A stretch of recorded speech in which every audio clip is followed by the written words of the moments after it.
मोहन भागवत जी का बयान तो वैसे ही है, मुंह में राम बगल में छुरी। और जिस प्रकार से इनकी आज तक की संघ की जो कार्यपालिका रही है, कार्यशैली रही है, वो कैसी रही है। अब तो ये साबित करना चाहते हैं कि 100 चूहे खा के बिल्ली हज को चली। ये दिखाना चाहते हैं, ये मुसलमानों को अपनी पार्टी अपने तरफ आकर्षित करना चाहते हैं। लेकिन आजकल का मुसलमान इतना ज़्यादा समझदार हो चुका है कि वो जानता है कि इनकी कार्यशैली क्या रहेगी आगे।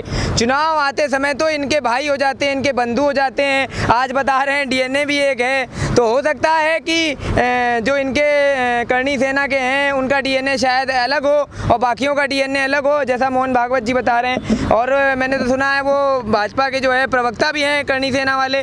तो ये इस प्रकार से बयान अगर वो दे रहे हैं तो पहले उनको समझाइए ना जाके, उसके बाद आप ऐसे बयान दिया करिए। तो मैं जनता से यही अनुरोध करना चाहूँगा कि इन मोहन भागवत के बयानों पर ध्यान न दें। इनका काम वही है कि मुंह में राम बगल में छुरी। ये पास में आपको बुलाएंगे ऐसे प्यारे प्यारे लुभावने वादे देके। इन्होंने बहुत सारे लुभावने वादे दिए थे आपको पहले भी, और हर समाज हर वर्ग के लिए ये कुछ ना कुछ लुभावने वादे लाएंगे। दलित सभा में भी जाएंगे, उनको भी लुभाने की कोशिश करेंगे, और फिर आने वाली 5 साल की सरकार में उन्हीं का शोषण करेंगे, उन्हीं की लिंचिंग करेंगे, उन्हीं को परेशान करने का काम किया जाएगा, उनको ज़मीन पे बैठाने का काम किया जाएगा। तो इनके वादों, इनके ढकोसलों पर आने की आपको ज़रूरत नहीं है। आप इस 5 सालों की बात करें, क्या विकास हुआ, क्या काम हुआ 5 सालों में पिछले उत्तर प्रदेश में या उत्तराखंड में या पूरे देश में 7 सालों में? क्या मोदी जी ने कोई एक यूनिवर्सिटी बनाई? शिक्षा पर सवाल करिए, स्वास्थ्य पर सवाल कीजिए, रोजगार पर सवाल कीजिए। सवाल सिर्फ और सिर्फ विकास के कार्यों पे होने चाहिए, ना कि इन धर्म के ढकोसले पे होने चाहिए, इन पाखंडों पे होने चाहिए। तो जनता बहुत समझदार हो चुकी है, हर चीज़ को समझ रही है, अब इनके छलावे और बहकावे में नहीं आएगी। क्या ये सब चीज़ें विधानसभा चुनाव को प्रभावित करेंगी? बिल्कुल भी प्रभावित नहीं करेंगी। मैं आप सबसे भी यही निवेदन करना चाहूँगा, पत्रकार बंधुओं से भी यही निवेदन करना चाहूँगा कि लिंचिंग के सवालों को ज़्यादा मत उठाने की कोशिश करिए। सवाल करिए विकास पे, सवाल करिए इस महामारी में सरकार ने क्या करा, सवाल करिए कि आखिर बेड मुहैया क्यों नहीं करवाए, सवाल करिए कि पिछले 7 सालों में एक भी अस्पताल बड़ा क्यों नहीं बनवाया गया, सवाल करिए कि कोई भी ट्रामा सेंटर नया क्यों नहीं स्थापित किया गया। ऑक्सीजन की कमी, भारत जो सबसे ज़्यादा ऑक्सीजन पैदा करता है, वहाँ पर ऑक्सीजन की कमी कैसे हुई? बाहर के देशों से ऑक्सीजन क्यों मंगाने की जरूरत पड़ी? सवाल होना चाहिए कि शिक्षा को क्यों दबाया जा रहा है। सवाल ये होना चाहिए कि जब महामारी आई तो शिक्षा को बंद करने का काम करा, लेकिन जो शराब के ठेके थे उन्हें खोला रखा गया। या इतना ज़्यादा ज़रूरी हो गया पैसा कमाना? एक तरफ तो आप कहते हो कि हमारे पास इतना पैसा नहीं है कि हम लोगों को वैक्सीन उपलब्ध करा पाएँ फ्री में, और एक तरफ तो आप इतना पैसा कमाने की कोशिश करते हो। हर चीज़ का रेट बढ़ा दिया आपने। 100 रुपये में तेल, जिस तेल का आपने वादा किया था कि 40 रुपये में तेल दिया जाएगा, 50 रुपये में तेल दिया जाएगा, वही तेल आज 100 रुपये, 125 रुपये में पहुंचा दिया है आपने। और आप बात करते हो कि आपने बहुत सारा विकास कर दिया। इनके विकास सिर्फ और सिर्फ कागज़ पर होते हैं, लेकिन ज़मीन पर अगर आप देखने जाओगे तो वहाँ पर आपको टूटी फूटी सड़कें मिलेंगी, पानी में डूबा हुआ बिहार मिलेगा। उत्तर प्रदेश के पूर्वोत्तर राज्यों में किसानों को पानी नहीं मुहैया करवा सकते हो, और सबसे ज़्यादा महंगी बिजली उत्तर प्रदेश के अंदर दी जा रही है। तो अब जनता को ये समझना चाहिए कि आखिर जनता विकास के मुद्दे पर बात क्यों नहीं करती है, सिर्फ और सिर्फ भटक क्यों जाती है। लेकिन इस बार लोगों को ये चीज़ समझ में आ गई है कि भटक के नहीं जाना है, इन मुद्दों पर बात नहीं करनी है, लेकिन बात करनी है तो सिर्फ करनी है शिक्षा पर, विकास पर, रोजगार पर और अच्छे कार्यों पर।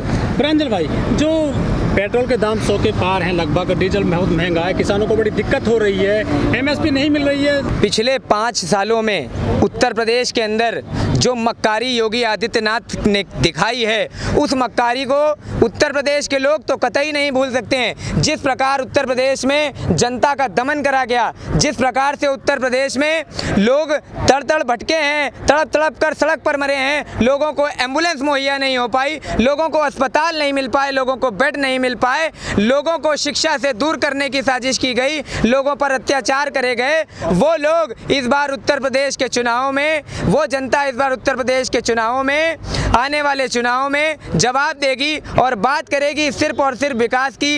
ये जनता इस बार भटकने वाली नहीं है। ये जनता से आप चाहे जितने भी छलावे कर लें, इस जनता को आप चाहे जितना भटकाने की कोशिश कर लें, इस बार बात होगी तो सिर्फ रोजगार, शिक्षा, किसान पर, मजदूर पर और जो पिछड़ा वर्ग है जिसे सबसे ज़्यादा सताया गया इस सरकार में, उस चीज़ पर सबसे ज़्यादा बात करी जाएगी और इन भाजपा के लोगों को इस प्रदेश से क्या इस देश से खदेड़ने की पूरी तैयारी कर ली गई है। लेकिन इस बार जो अयोध्या में राम मंदिर का निर्माण शुरू हो गया है, बीजेपी को इससे फायदा मिलेगा काफ़ी बड़ा?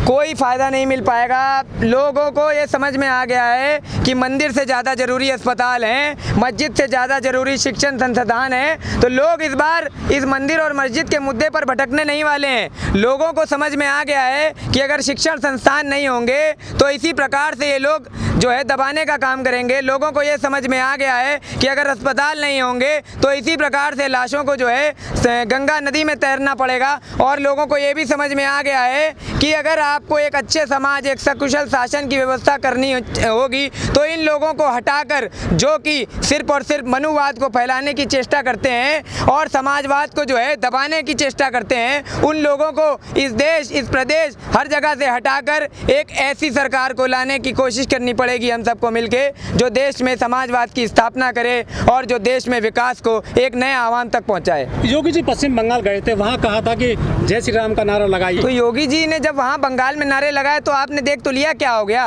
केरल में नारे लगाए तो आपने देख तो लिया क्या हो गया।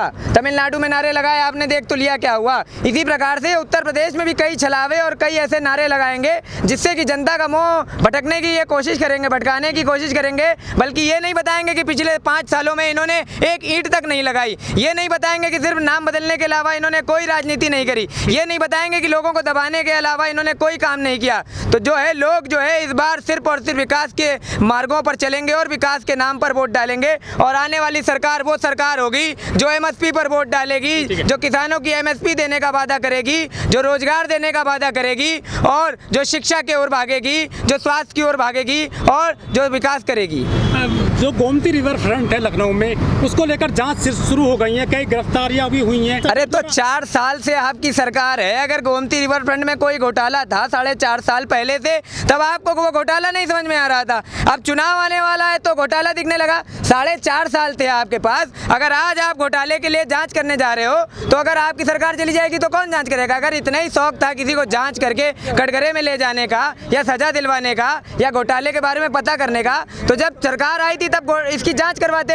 ये सिर्फ और सिर्फ चुनावी मुद्दा बताना चाहते हैं। कोई भी जो है इसमें तथ्य नहीं है। गोमती रिवर फ्रंट जैसी चीज़ें तो हमारे देश में बनने एक सौभाग्य की बात है। उस सरकार ने ऐसा कार्य करके दिखाया था कि लोग आज वहाँ सैकड़ों की तादाद में रोज शाम को वहाँ जाते हैं और आराम से जो है एक सुकून के पल वहाँ बिताते हैं। तो ये सिर्फ और सिर्फ जो है झूठा एक प्रसंग है, नाटक रचा जा रहा है ताकि नाम खराब हो, बदनामी हो, और कुछ भी नहीं है।